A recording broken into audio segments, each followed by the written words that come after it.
there's a lot of spiritual bypass in that community around the woo-woo shit. They use the woo-woo shit to make them feel good, but not do any of the work that the woo-woo shit is implying. Because you're missing half the equation. You're missing the part where you actually take the action that your spiritual practices bring you to, and then just you're not moving things, like you're not doing your piece of it in the physical, like in your actual day-to-day life. But I also wonder if the spiritual practices that all these people are doing are not leading them to the answers, which is why they end up bypassing, because they're actually not moving anywhere. They're just doing things that feel good. Because the spiritual work doesn't feel good 90% of the time. It feels good once you learn something, and once you move forward, and once you expand, and once you can see through that new lens. But the process of getting there doesn't necessarily feel good. And so there's a lot in the spiritual community where, you know, this excess of positivity, or you know, where they're just saying, okay, it's your thoughts that are creating your reality, and people then just try to contort their thoughts, not realizing that it's not their conscious thoughts that create their reality, it's the subconscious ones. Sure. You know, even I have other people that I've worked with who will claim they're doing the work, but then the same work keeps coming up, and it's like, if it keeps coming up, you're not doing the work. You're not shifting something major. Yeah. You know, it's not that you're not shifting something major. You're not shifting. If you say you're not shifting something major, then it gives you permission to pussyfoot and do nothing. And so that's a good point. And it has to be that contrasted, you know, because if it's not pushed forward in that strong of a contrast, then people aren't actually going to realize, oh, wait, my baby steps aren't steps at all. You know, they're just a way for my ego to act in fear and not actually operate in the way that I'm being asked to operate. You know, small steps are not how our soul moves. Like, that's not like, you know, if you... You know, like the story in the Bible, if you have but the faith of a mustard seed, say to the mountain, move, and it will step out of the way. And part of that is where people don't have that much faith, so they make those little baby steps, and they do those little things because they don't trust that the unknown that's on the other side of the larger leap that they're being asked to take. And that lack of faith, that lack of standing on that precipice of doubt and stepping forward, is literally the block that is keeping them from moving forward. It's not that they are being blocked. Okay. Building up the faith. Like, how do you get the faith? How do people get the faith, you know? Like, besides growing it? Well, you have to realize that the lack of faith is because you're afraid of something. And so if you're not willing to dig into what your child consciousness is afraid of, because that's what the ego is. Most of these adults that are operating they're not adults. They're non-player characters who are operating from their child consciousness, and so they throw temper tantrums, and they react to things because their child inside has not been acknowledged and heard in the context of the traumas that it experienced early on, whether that was early childhood or that was ancestral imprints or whatever it is, that have created those reactions or those soul fragments so that the soul could then learn these lessons later on as an adult. And if we don't dig into those fears of what is it that has been programmed into us that says in the past our experience has been that we have floundered and failed and crashed and burned and got hurt when we stepped into that unknown, or is that a narrative and we actually have never stepped into that unknown, and so we're afraid based on what our ego and the committee in our head is telling us, rather than actually stepping forward into the unknown and taking that, you know, as a lot of those coaches say, bold action.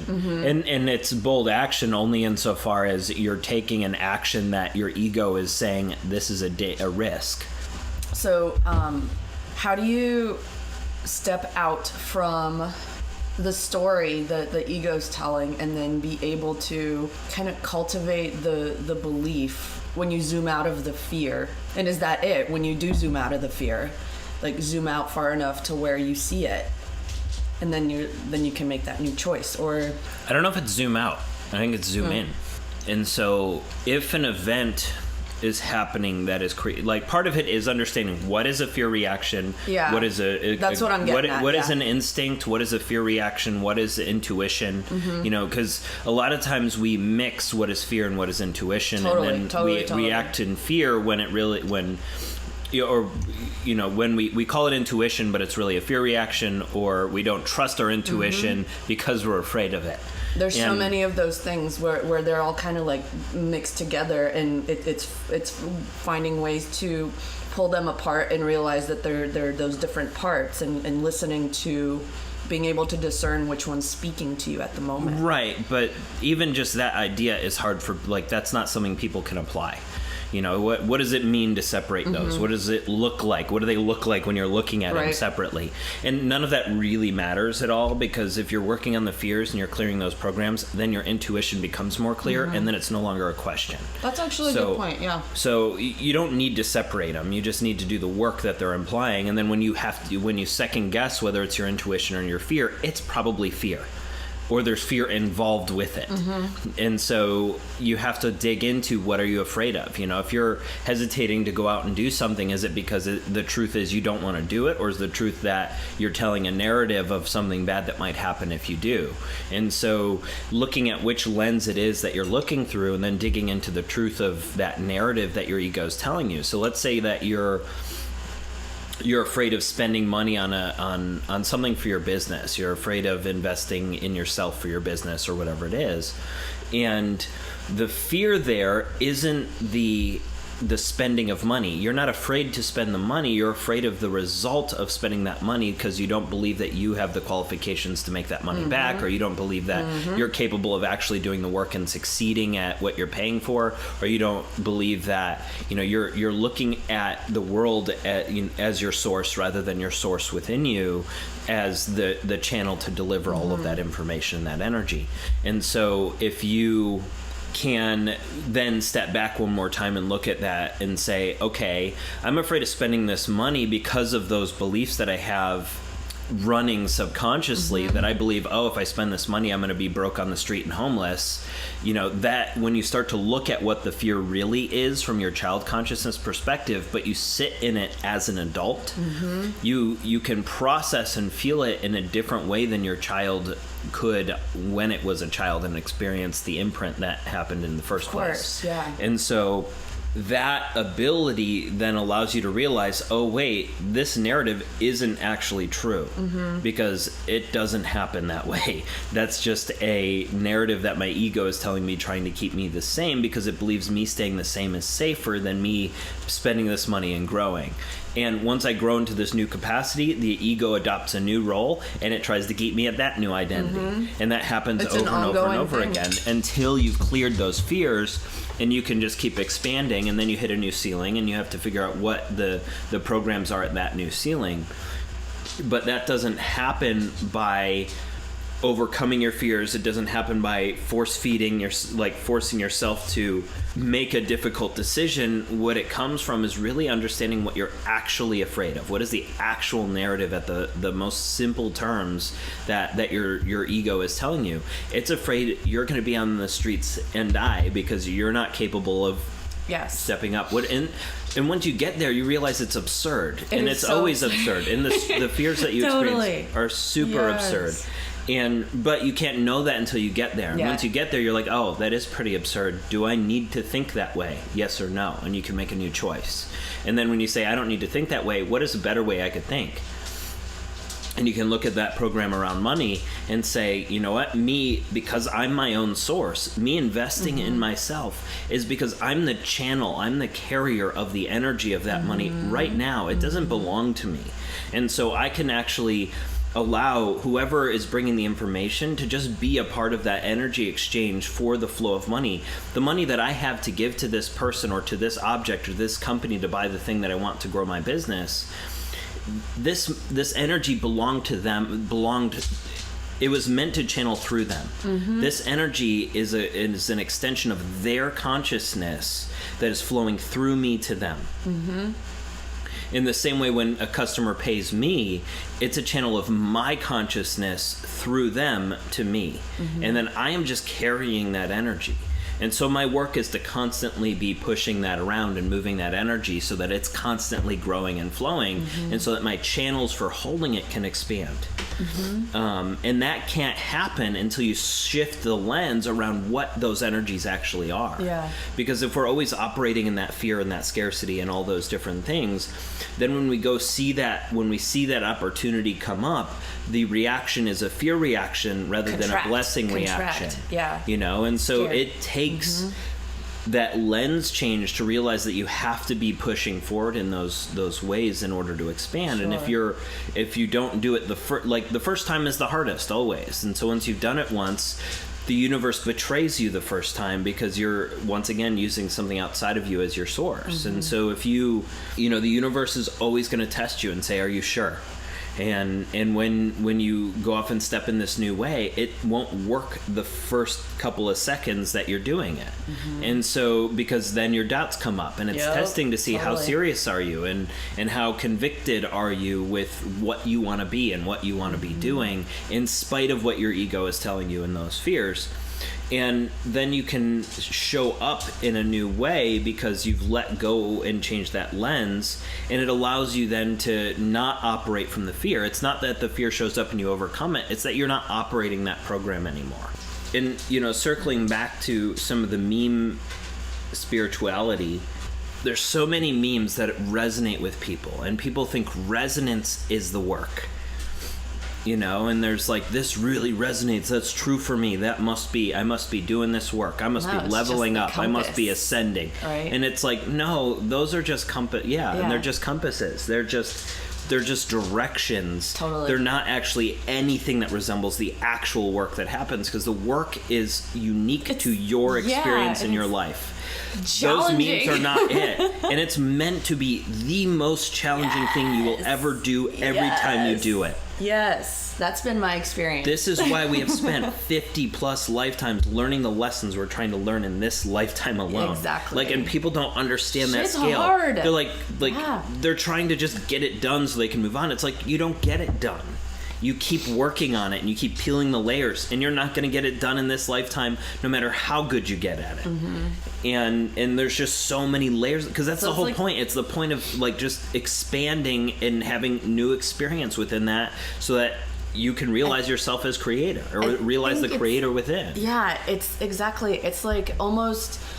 I still fluctuate back and forth with this piece of it where I'm like, oh, I can just get it done, and then it's going to be sunshine and rainbows over there. But then guess what? No, there's going to be a new challenge, a new piece of the layer to uncover, a new ceiling to but not grow only that, into. You don't even get there until you go there. Yeah, you can't be in the flowers and sunshine until you're in the flowers and sunshine here. Yeah. And everyone's like, I can't get there from here. And I was like, yeah, because you have to be the person who is there, and then there will show up. Yeah. And you can't get there if you're operating on the fears, and you're operating on the memes, and you're operating on all these things that are basically make you feel good but don't do any work. Yeah. The work is not easy. The work that's why it's called work. The work is the choices you don't want to make. Yeah. It's the times where you want to react and you have to respond. It's the times where you're hearing things you don't want to hear, but you realize the things you're hearing are because your consciousness is flowing through that person and bringing those things to the surface, because you need to hear them to catalyze you to grow. And that is something that people don't like, because it doesn't feel good.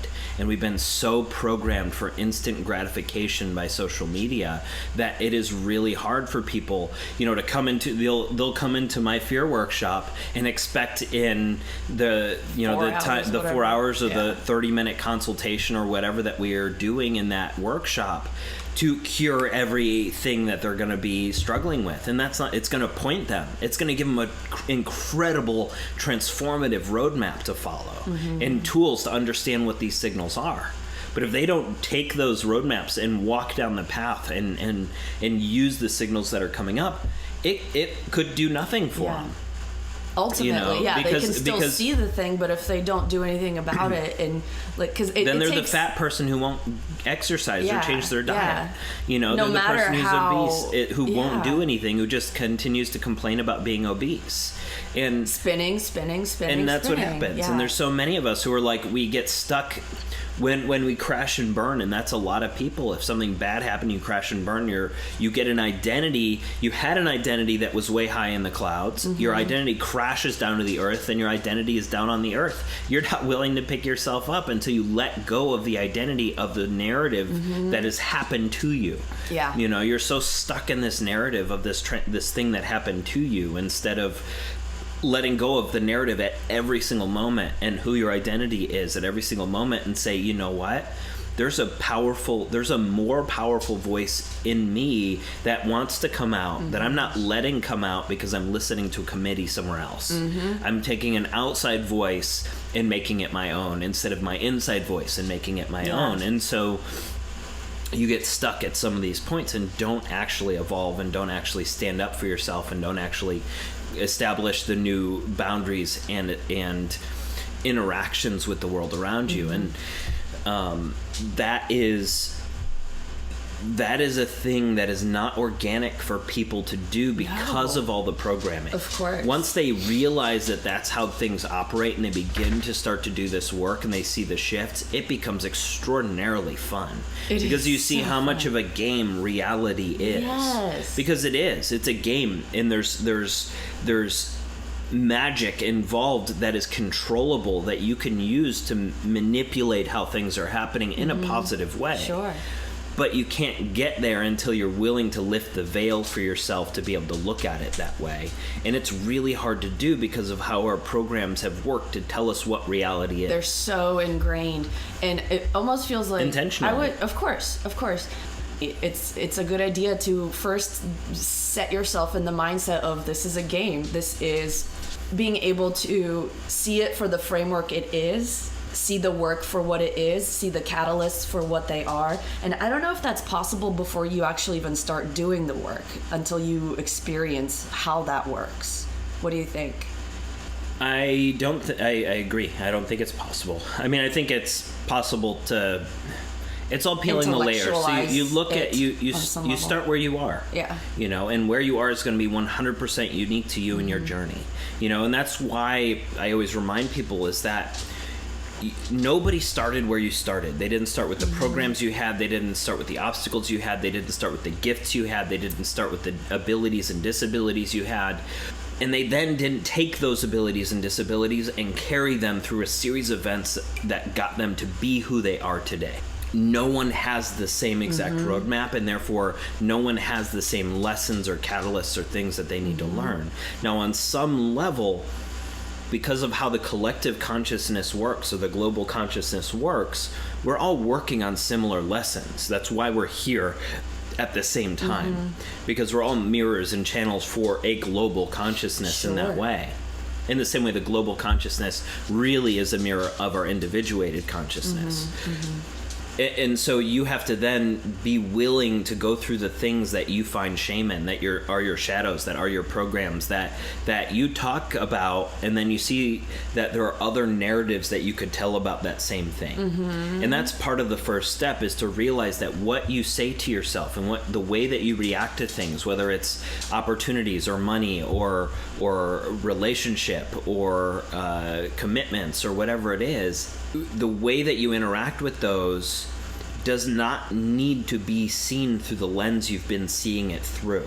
You can interact with all of those things in 50 different ways. And so if you can stop when you see the story that you end up telling, when you go to interact with a certain thing you want to shift and change, then you can start to say, what 10 other stories can I tell about this? And can I try to put on a different hat just for today to see how that feels?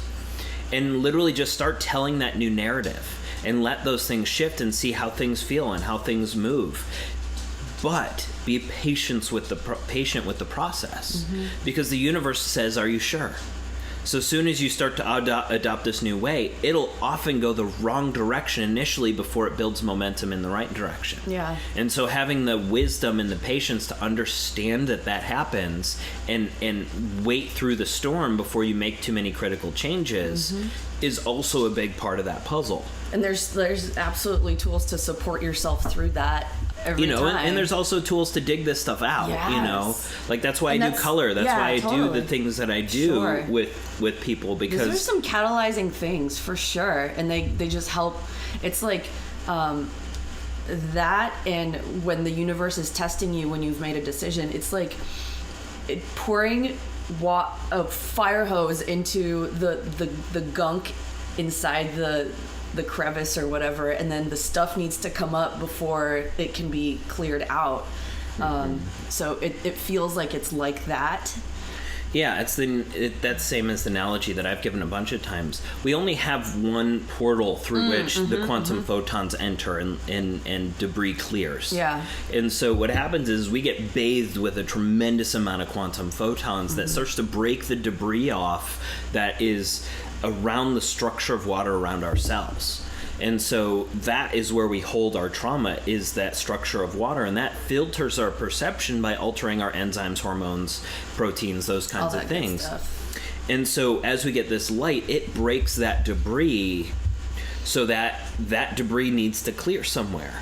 So as that debris rises to the surface, it clouds the light coming in. And so you temporarily lose your intuition and all these new abilities that you just tapped into. And so you have to have awareness of how that process works, because there's a breaking apart, and then there's a clearing of the debris, and then there's a breaking apart, and then there's a clearing of the debris. And at some point, you get to a point where you've cleared enough debris that your channel is open enough that you receive the information that you're wanting to receive. But it's like getting through that little it's almost like at every level you're this little fledgling, right?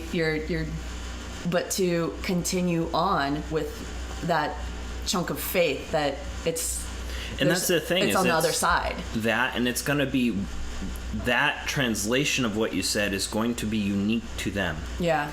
So it is going to be the most challenging version of their narrative that they need to get through. Yes. The thing is, I might look at that and say, that's a joke. That's not hard at all. But to them, it is the hardest thing they've ever been through. Yes. And that's all that matters. Yes. Because everything is put in a contrast that is at the scale of what is challenging for us. Because we need to be pushing against our boundaries in order to expand. And if it's not challenging enough that it forces us to push against those boundaries, no catalyst happens. No reaction happens. No change happens. No shift happens. And you have to be the one that does it. Like the whole baby bird coming out of an egg thing, right? Like, they don't survive if you peel them out of there, if the mother peels them out of there. Like, they have to break the shell apart themselves. And that's, that could be a really cool analogy for moving through that difficult piece of work. Fear's tough work, for sure. Oof, yeah, it is. But it's the contrast. It is the work that we're here in this, in third density reality. That is the work that people are here to do, is to integrate the love and fear balance. And so as they begin to integrate that and they live without that fear, then there's a new balance that they need to be working on, and that's why there's so many people operating on different lenses and planes, and it's like, you're being so selfish, blah blah blah, and it's like, well, no, I'm operating with a completely different set of rules than you are. Essentially, you live in a different dimension. Yeah, effectively. That's what I was telling someone the other day. Like, there's certain things that cannot touch me anymore because I simply don't live in that reality.